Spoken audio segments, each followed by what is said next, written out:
so we can go ahead and get started. So how did you first become interested in the issue of federal debt?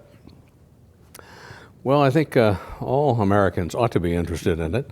I like to be a student of history and understand, among other things, the history of the budgetary process that President Coolidge and his predecessor, President Harding, instituted in a very substantial form in the 1920s.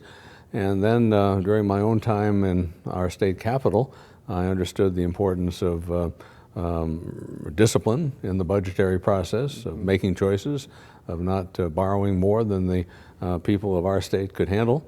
And along with that, became interested in the difference between the fiscal responsibility at the state level and the lack of discipline that we see at the federal level. I have kids, I have grandkids. I want to make sure that they have a quality of life and a level of prosperity that we want every American to enjoy. But with the federal debt service now consuming a substantial portion of the federal budget, more than defense, I'm worried about what their lives are going to be like decades from now. So I think this is a topic about which every American ought to be concerned. Mm-hmm. What is your biggest concern with the rising national debt? Well, it's consuming so much of our spending that it's going to crowd out other options that the Congress has. The two biggest items that we have, of course, are defense and entitlements. But we want to make sure that we can accommodate the health care needs of an aging population. We want to make sure that we maintain our commitment to older Americans who have paid into Social Security. And if we have to spend an increasing amount of the budget servicing the debt that we've accumulated over the past 50 or 60 years, then it's going to be difficult to keep those other commitments. And we can't just keep spending more and more every year without balancing our budget, because that just digs the hole even deeper. Mm-hmm. So I think it's the concern that I have is the implication on other elements of federal policy and spending that are going to be difficult to maintain if we don't get our debt under control. Mm-hmm. So, I've heard from many people of my generation talk about and contemplate even contributing to their own 401k, mostly because they believe that they'll never see that money. How would you respond to that? You mean the 401k or the Social Security? Or the Social Security. Yeah, right. Many financial planners now make that assumption, say that you should plan for your retirement years assuming there will be no Social Security benefits. I don't really believe that, although that's a very prudent and conservative approach. The current law is that when Social Security becomes insolvent, which is now scheduled for about a decade from now, the annual payments or the monthly payments to our beneficiaries will be lowered by about 20 to 25%. So I think it will continue, but it may continue at a lower level than we have today. This is not rocket science. It's pretty easy to figure out what we have to do. When Social Security was enacted by the Congress in 1935, life expectancy was 62 or 63. And here we are living into our late 70s or 80 or so. And it's not a sound trajectory when we make a commitment to pay beneficiaries well beyond life expectancy. So we have to make adjustments. I think we should raise the retirement age gradually over time. I think we can make other tweaks, such as looking at the inflation rate that we use now to calculate the benefit. I think we might have to look at the revenue side too. It used to be that the amount of income that was taxed was proportionally higher than it is today. But the solutions are there, they're obvious. It just takes courage on the part of the Congress that I haven't seen yet. Thank you.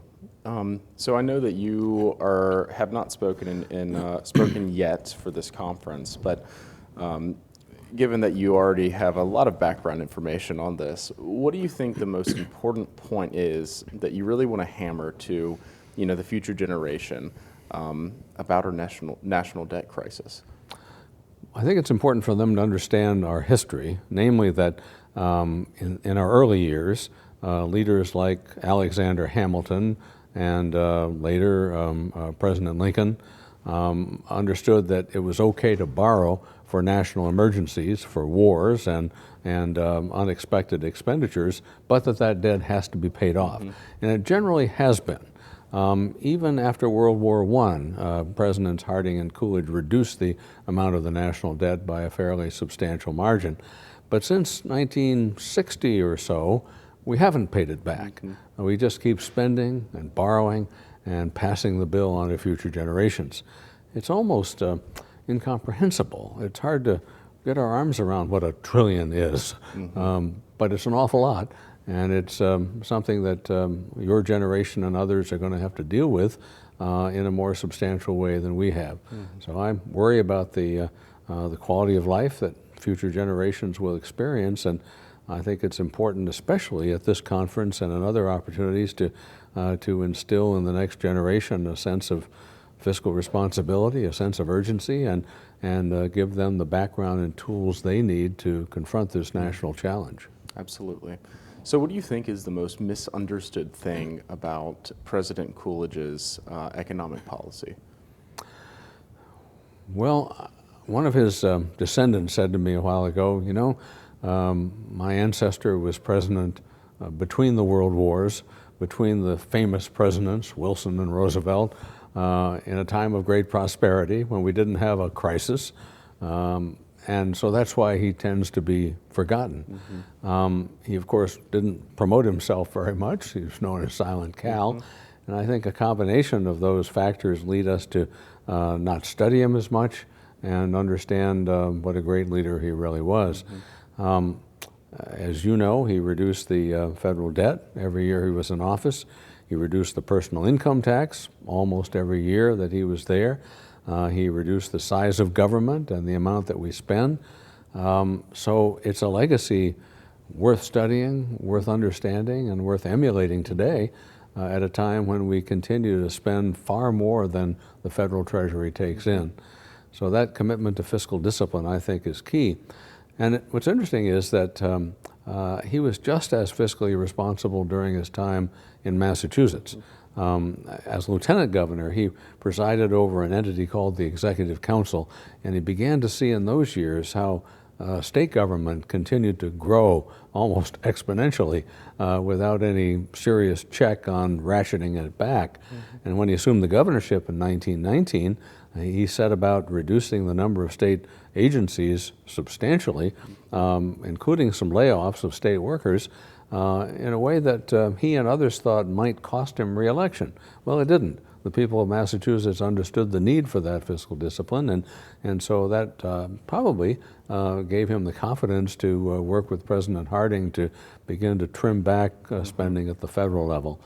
So he has a great legacy, a great principled approach to federal finance, and I hope more and more young Americans learn about it and understand how important it was. Absolutely. And, you know, I think that the question that, you know, at least my generation or younger would have for somebody like you who has the knowledge and the wisdom and the time in office. Who's old, you mean, yes. Okay. To better understand is it truly possible? You know, we can look back to, you know, the Coolidge administration and look at that history and say, oh, like, yeah, he was able to do it. He was able to take charge and take care of our national debt, but is it possible today? I think it has to be possible, and as some of our speakers at this conference have suggested, it may mean not cutting taxes as aggressively as we have. We had a tax cut both at the corporate and individual level in 2017, and that's been great. We've all enjoyed it. It's been economically beneficial, especially to our corporate taxpayers, but we have to pay for our wants and needs. And at a time when we're concerned about spending more to help our allies around the world, when we need a greater expenditure to accommodate the pressure at the southern border, when we want to continue to make our commitment to Americans who are entitled to certain benefits, we can't just reduce taxes and pretend that that doesn't have an impact on the bottom line. So I think we have to be realistic, make some difficult choices, get out of our so-called comfort zones on both sides of the political aisle, and find that elusive common ground. I always believe that compromise is not a dirty word. It's the way we accomplish things, and I think the Congress needs to do more of that. Absolutely. So the last question that I'll ask you today, is President Calvin Coolidge's budget and debt legacy still relevant today? And what do you think Americans today should remember from Coolidge? I think his record of fiscal responsibility is more relevant than ever. It was a time when he and others in Washington understood the importance of living within our means, of paying our bills, of not overextending.